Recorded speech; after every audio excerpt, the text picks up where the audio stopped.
واقعہ حضرت عیسیٰ علیہ السلام دین فار یو کے معزز ناظرین السلام علیکم۔ بیان کیا جاتا ہے کہ بنی اسرائیل میں ایک شخص تھا جس کی بیوی نہایت حسین تھی، جس پر وہ اسرائیلی فریضہ تھا۔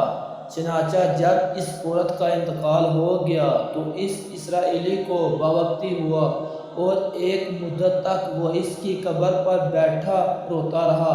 اتفاقاً حضرت عیسیٰ علیہ السلام کا ادھر سے گزر ہوا تو انہوں نے اس اسرائیلی کو پریشان حال دیکھ کر اس کا سبب معلوم کیا۔ جب اسرائیلی نے اپنا واقعہ بیان کیا تو حضرت عیسیٰ علیہ السلام نے دریافت فرمایا، کیا تو چاہتا ہے کہ میں اس کو تیرے لیے زندہ کر دوں؟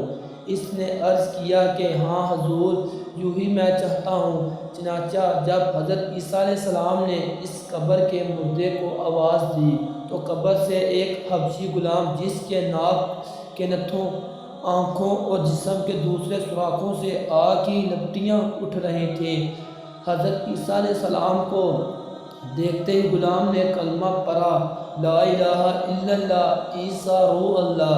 اسرائیلی نے یہ دیکھ کر عرض کیا، حضور مجھ سے غلطی ہوگی، میری بیوی کی قبر تو دوسری ہے۔ یہ سن کر حضرت عیسیٰ علیہ السلام نے حبشی کو حکم دیا کہ تم اپنی قبر میں واپس ہو جاؤ۔ چنانچہ وہ مردہ ہو کر گر گیا اور اس کی قبر کو مٹی سے چھپا دیا گیا۔ پھر حضرت عیسیٰ علیہ السلام نے اس دوسری قبر کی جانب توجہ فرمائی اور حکم دیا کہ اے صاحب قبر، اللہ کے حکم سے زندہ ہو جا۔ چنانچہ قبر پھٹی اور اس سے ایک عورت سر سے گرد جاتی ہوئی باہر آ گئی، جس کو دیکھ کر اسرائیلی بول اٹھا، یا روح اللہ، میری بیوی یوں ہی ہے۔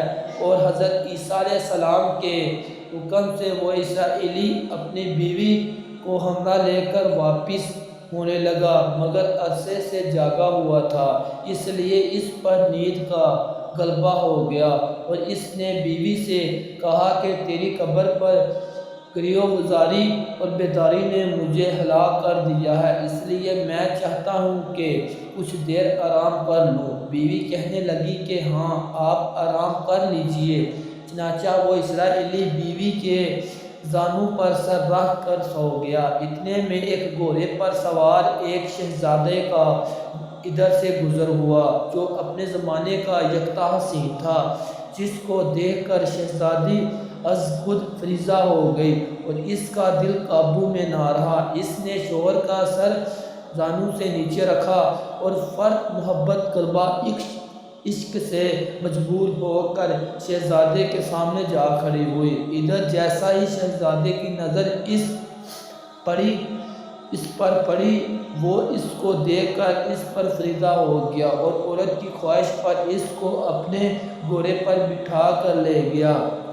چنانچہ اس کے شوہر نے بیدار ہو کر جب اپنی بیوی کو نہ پایا تو نہایت پریشان ہوا اور اس کے ملنے کی تدبیر سوچنے لگا۔ سوچتے سوچتے آخر اس کے نشان و قدم پر چل کر اپنی بیوی کو تلاش کر لیا، جو شہزادے کے پاس پہنچ چکی تھی۔ اس کو دیکھ کر اسرائیلی نے شہزادے سے عرض کیا کہ یہ میری بیوی ہے، آپ اس کو چھوڑ دیجئے۔ ابھی شہزادہ کچھ کہنے بھی نہ پایا تھا کہ اس عورت نے کہا، میں تیری بیوی نہیں بلکہ شہزادے کی لونڈی ہوں۔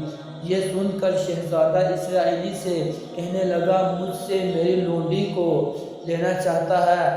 اسے کہا، خدا کی قسم یہ میری بیوی ہے، جس کو میرے سردار حضرت عیسیٰ علیہ السلام نے مرنے کے بعد میرے لیے زندہ کیا ہے۔ ابھی یہ گفتگو ہو ہی رہی تھی کہ اتفاقاً حضرت عیسیٰ علیہ السلام بھی وہاں تشریف لے آئے، جن کو دیکھ کر اسرائیلی کہنے لگا، یا روح اللہ، کیا یہ میری وہ بیوی نہیں ہے جس کو آپ نے میرے لیے زندہ کیا ہے؟ حضرت عیسیٰ علیہ السلام نے فرمایا کہ ہاں، یہ وہی ہے۔ یوں ہی کہہ کر عورت کہنے لگی، یا روح اللہ، شخص جھوٹا ہے، میں تو اس شہزادے کی لونڈی ہوں۔ حضرت عیسیٰ علیہ السلام نے فرمایا، کیا تو وہ عورت نہیں جس کو میں نے اللہ تعالیٰ کے حکم سے زندہ کیا ہے۔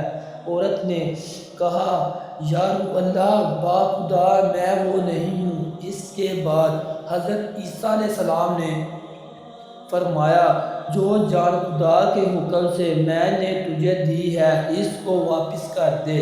یہ سنتے ہی وہ عورت پھر مردہ ہو کر گر پڑی، اور حضرت عیسیٰ فرمانے لگے کہ جو شخص ایسے آدمی کو دیکھنا چاہے جو کافر مرا تھا اور زندہ ہو کر ایمان لایا تو وہ اس حبشی غلام کو دیکھ لے جو پھر ایمان کی حالت میں مرا ہے، اور جو کوئی ایسے شخص کو دیکھنا چاہے جو مومن مرا تھا پھر اللہ نے اس کو زندہ کیا اور وہ کافر ہو کر حالت کفر میں مر گیا تو وہ اس عورت کو دیکھ لے۔ اس واقعے کو دیکھ کر اسرائیلی نے قسم کھائی اب کبھی نکاح نہ کروں گا، اور میدانوں کی طرف نکل گیا جہاں اللہ تعالیٰ کی عبادت میں مصروف رہ کر اسے موت آ گئی۔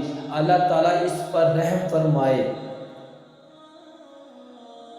نبی اور رسول کے اقرار و انکار کا نتیجہ اس حقائق سے ظاہر ہوتا ہے اور سبق ملتا ہے کہ کامیابی اپنے نبی کریم صلی اللہ علیہ وآلہ وسلم کی اطاعت و محبت سے مل سکتی ہے۔ چنانچہ ہمیں بھی چاہیے کہ ہر حال میں اپنے نبی صلی اللہ علیہ وآلہ وسلم کی اطاعت کو سامنے رکھیں، چاہے دل مانے یا نہ مانے، لیکن نبی کریم صلی اللہ علیہ وآلہ وسلم کے طریقوں کو لازمی اپنایا جائے۔